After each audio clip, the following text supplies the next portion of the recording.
अगली खबर उत्तर प्रदेश के श्रावस्ती से है, जहां पर दिल्ली बम ब्लास्ट के बाद एक बार फिर से मदरसों की जांच शुरू होने की जगी संभावना।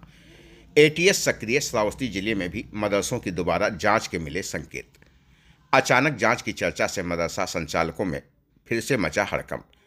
कुछ दिन पहले ही जांच पर लगी थी रोक, लेकिन धमाके के बाद फिर से हुए सवाल खड़े। भारत नेपाल सीमा से लगे इस जिले में सुरक्षा के मद्देनजर एटीएस की बढ़ी सख्ती। मदरसा संचालकों का पक्ष हम सभी कागजात हमेशा दिखाते आए हैं, यहाँ देशभक्त की ही तालीम दी जाती है। पहली कार्यवाही में 26 से अधिक मदरसे हुए थे ध्वस्त। 100 से ज़्यादा को किया गया था सील। बिना दस्तावेज या सरकारी ज़मीन पर बने मदरसों पर हुई थी कार्रवाई। सुप्रीम कोर्ट के आदेश निर्देश के बाद 30 मदरसे फिर से खोले गए थे। इसको आप मतलब ये जो मदरसे एक बार फिर हुई, इससे पहले भी हो चुकी है। श्रावस्ती में ख़ासतौर से सारे मदरसों को सीज कर दिया गया था, कई मदरसे को ढहा दिया गया था। इस पर क्या कहेंगे आप? जो जांच हुई है और जो मदरसे ढाए गए, जिनके कागजात नहीं थे उनको ढा दिए गए, और जो मदरसे में अल्हम्दुलिल्लाह जिनके कागजात थे वो आज भी चल रहे हैं, और कुछ मदरसे खुल चुके हैं, कुछ खुलने वाले हैं।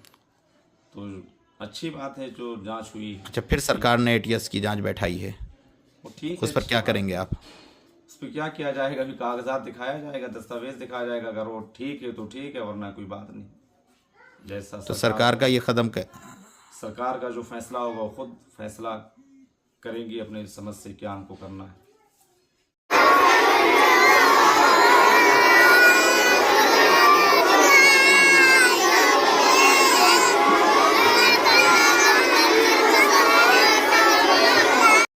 क्या नाम है आपका? मोहम्मद रेहान रज़ा।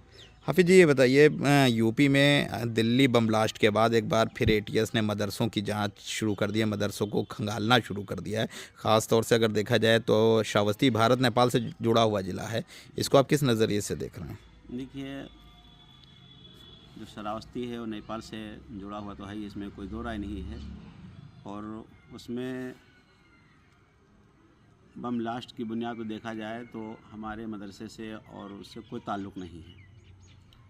और एक मरतबा नहीं, चाहे जितनी मरतबा वो चेक करना चाहते हैं, हमारे मदरसे को जांच करना चाहते हैं, तो उससे हम पीछे नहीं हटेंगे। हम अपने कागजात उनको दिखाएंगे, और अगर वो कह रहे हैं कि ऑफ़िस में आइए तो हम वहाँ लेके जाएंगे। अगर वो कह रहे हैं मदरसे ही में, तो हम मदरसे में वो कागजात हम दिखाने के लिए तैयार हैं, तो कोई दिक्कत नहीं है। एटीएस जानना चाह रही है कि मदरसों में आने वाला पैसा कहाँ से आता है, इसका पूरा सिस्टम कहाँ से है, क्योंकि कोई आय व्यय का मदरसों का कई जगह पर देखा गया लेखा जोखा नहीं होता है। इस पर क्या कहेंगे आप? क्योंकि ये जितने अखराजात हैं या आमदनी के ज़राए हैं मदरसे में, तो कोई 100 रुपया, कोई 200 रुपया, कोई 500 रुपया दे करके और फिर हमारे मदरसे की ताउन करता है। और पिछली मरतबा जो जांच हुई है उसमें हमने आमद खर्च की भी एक कागज़ात मैंने जमा कर दिया है, जो ऑफ़िस में जमा है। तो यही क़ुर्ब जवार के जो चंदे होते हैं, थोड़ा बहुत उसी से, कोई मुस्तकिल एक मोटी रकम नहीं कि हाँ कोई 10,000, 15,000, 20,000 रुपया दे करके हमारे मदरसे को ताउन करें। बस ये है 100, 200, 500, 1000 के नीचे अपना। क्या विदेशों से भी फंडिंग होती है? कभी नहीं हुई है। जो हमको फ़ायदा मिला है तो हमारे ही मुल्क से मिला है, हमारे ही मुल्क से मिला है। दूसरे गैर मुल्क से कभी हमको कुछ मिला ही नहीं।